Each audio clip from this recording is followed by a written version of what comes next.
Hola amigos de YouTube, soy Alejandro Rodríguez Lozano y en este video contaré historias de miedo y leyendas urbanas, espero que lo disfruten.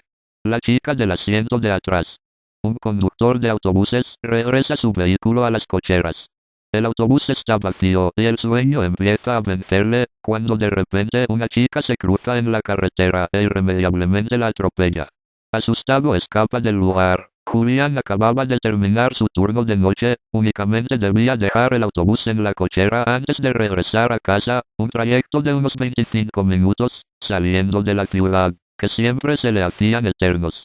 Mientras transportaba pasajeros, su trabajo era entretenido, siempre podía escuchar las conversaciones de los demás o entretenerse mirando la minifalda de alguna jovencita por el espejo retrovisor. Pero, con el autobús completamente vacío, los minutos se volvían horas. Además estaba especialmente cansado, ya que la noche anterior apenas había dormido 4 horas. Mientras conducía, el sueño le iba venciendo y sin querer pegaba algún pequeño cabezazo. Se durmió apenas unas décimas de segundo, tiempo suficiente para perder el control del autobús y pegarse el susto de su vida al encontrarse en mitad de la calzada a una chica que asustada trataba de esquivar el pesado vehículo. Todo fue en vano. La velocidad a la que iba el vehículo, unida al estado de aletargamiento del conductor, provocaron que, incluso pisando el freno hasta su tope, el autobús arrollara a la joven. El sonido de las ruedas, destrozando los huesos de su delicado cuerpo mientras el transporte saltaba como si acabara de pasar un obstáculo, estremeció a Julián y lo dejó helado. Estaba bloqueado, sin duda había sido su culpa, la chica estaba muerta, de eso no había duda. Mirando por el espejo una vez detenido el autobús, se podía ver cómo el cuerpo boca abajo estaba destrozado. No había nadie cerca que hubiese visto el accidente y miles de ideas se agolparon en su cabeza. Se imaginó en la cárcel y sin nadie que pudiera llevar el pan a la mesa de sus 2 hijos. En el mejor de los casos perdería su trabajo ya que había excedido las horas legales en que podía conducir un transporte. Seguro que su jefe, cuando se iniciara una investigación, le echaría a la calle antes de buscarse problemas él mismo. Asustado y aún confuso, pegó un acelerón comprobando que no hubiera nadie cerca que pudiera identificarle, escapó de allí sin tan siquiera bajarse del autobús, y en su vida no respetaba señales de tráfico ni los límites de velocidad. Una fuerte culpa le oprimía el pecho y como por instinto miró por el espejo interior del vehículo, no había nadie en los asientos, pero sentía como 2 ojos le puntaban en la nuca, como si alguien le mirara fijamente. Entonces la vio, en el último asiento había una chica sentada que no dejaba de mirarle, giró su cuerpo para revisar la parte de atrás sin usar el espejo, pero no había nadie. Temblando y con el cuerpo casi agarrotado por el miedo, regresó su mirada a la carretera, pero casi involuntariamente volvió a mirar por el espejo. La chica se levantó y comenzó a avanzar hacia él, de nuevo se giró y no pudo ver a nadie. Un nuevo escalofrío le recorrió la espalda, estaba tan asustado que quería bajarse del autobús y salir corriendo, pero incluso para eso era demasiado cobarde. Julián se giraba una y otra vez a mirar la parte trasera del autobús, no había nadie, pero él sabía que estaba ahí, podía sentir su mirada clavándose en él. No se atrevía a mirar ese espejo que parecía tener algún extraño vínculo con el mundo de los muertos. Pero como la polilla que se acerca demasiado a la llama y acaba quemándose por no poder controlar sus instintos, Julián miró una vez más por el espejo. La chica no se había movido desde la última vez, estaba en el mismo lugar, como congelada, pero al regresar la mirada de Julián al espejo, fue como si se reactivara, avanzó inexorablemente hasta el asiento del piloto mientras Julián, paralizado, no podía apartar la mirada de la joven que se le acercaba, extendió su mano y agarró el hombro del conductor. Julián sintió como el frío más intenso que jamás pudo imaginar le quemaba el hombro, justo una fracción de segundo después una fuerte luz le alertó de que debía mirar de nuevo hacia la carretera.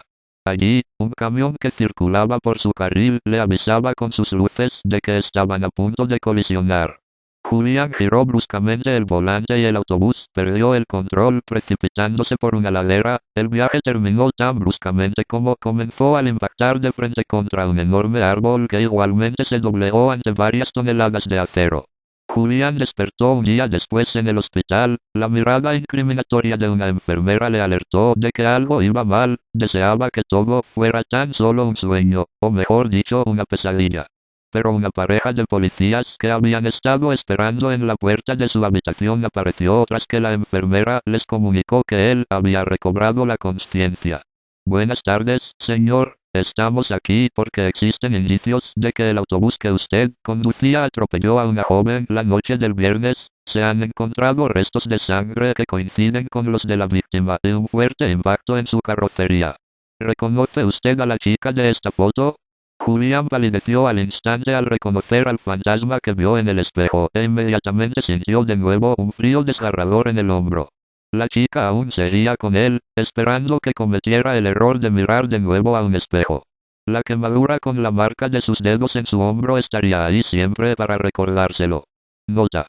Esta leyenda es una versión de una más conocida en la que el conductor de un autobús, que se encuentra vacío, observa atónito cómo, sin detener el vehículo en ningún momento, aparece una misteriosa chica en el asiento de atrás.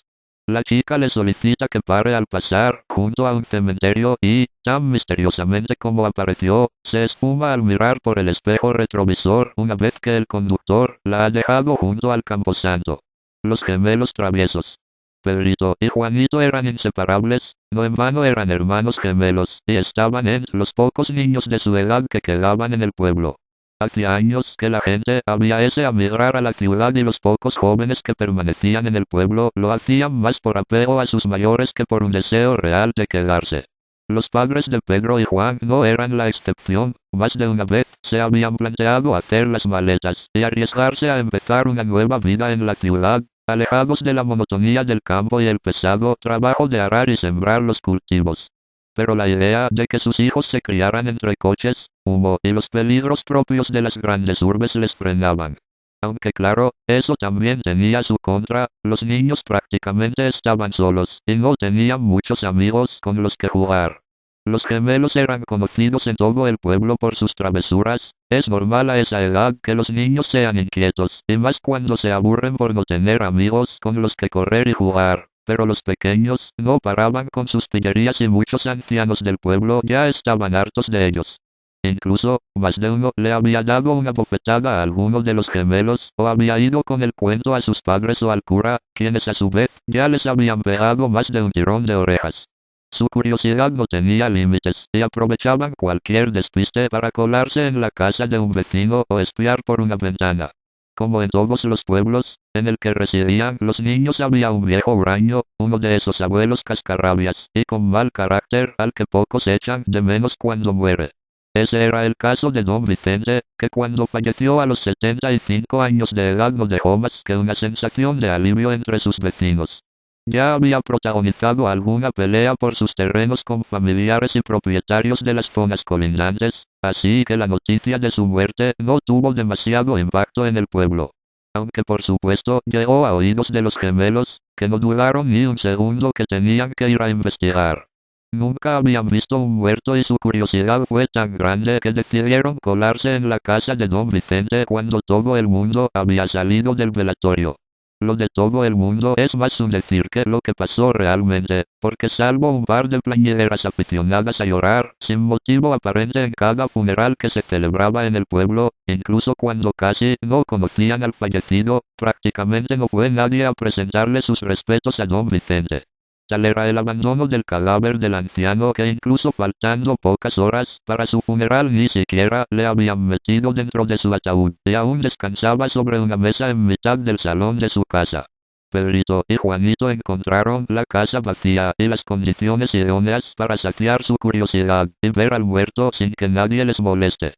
Con una total falta de respeto lo manosearon, le intentaron abrir los ojos y la boca, le movieron los brazos como si fuera una marioneta y le imitaron mientras se reían de él, pero un ruido en la finca les alertó. Corrieron hacia la salida, pero ya era demasiado tarde y, sin saber dónde ocultarse, se metieron en un pequeño armario que estaba tirado en mitad del suelo del recibidor. La voz de dos hombres que reconocieron como el cura y un viejo herrero, con el que habían tenido problemas en el pasado, sonó acercándose al armario. ¿Quién ha dejado esto aquí tirado? No se puede ni pasar al salón. Ya me contarás cómo va a pasar la gente a presentar sus respetos a don Vicente, dijo el cura. Tampoco creo que fuera a venir nadie. Don Vicente se ha labrado a pulso una reputación de maleducado durante años, y no creo que le llore nadie en este pueblo. No hables así, el hombre ya está esperando el juicio de Dios, que es el único que tiene el poder de juzgar sus actos, aseveró el cura. Ambos trataron de levantar el ataúd. Los niños, mientras los hombres hablaban, se habían escondido dentro por miedo, y se dieron cuenta de que ya estaba lleno. ¿Ves? Aún quedan buenos samaritanos en el pueblo. Alguien nos ha facilitado el trabajo y ha metido a don Vicente en su caja. Llevémoslo a su descanso eterno, dijo el cura. Los niños escuchaban toda la conversación desde el interior del féretro, pero era tanto el miedo que tenían al cura y al herrero que no quisieron revelar que en realidad eran ellos los que estaban dentro y quisieron esperar el momento adecuado para escapar. Nadie acudió al funeral de don Vicente, por lo que el cura, cansado de cargar con la caja y el supuesto muerto, decidió realizar una versión rápida de la misa y en 5 minutos ya había despachado la situación. Los niños, víctimas del calor y el aburrimiento, empezaban a sentirse muy cansados, y casi sin darse cuenta se quedaron dormidos. No pasaron más de 40 minutos cuando un ruido en la tapa del ataúd les despertó. Paletadas de tierra caían sobre la caja que ya había sido sellada, y ni las patadas ni los gritos de los gemelos parecieron alertar al anciano enterrador, que era conocido en el pueblo por su sordera. Los niños quedaron enterrados vivos y nadie parecía haberse dado cuenta. Los padres de Pedrito y Juanito se sorprendieron cuando estos no llegaron a la hora de la merienda, pero imaginaron que estarían demasiado entretenidos jugando o que algún vecino del pueblo les había invitado a comer algo.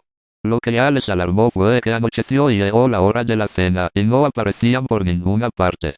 Entonces comenzaron a buscarles y preguntaron a todo el que se encontraban por las calles, pero nadie parecía haberles visto en todo el día.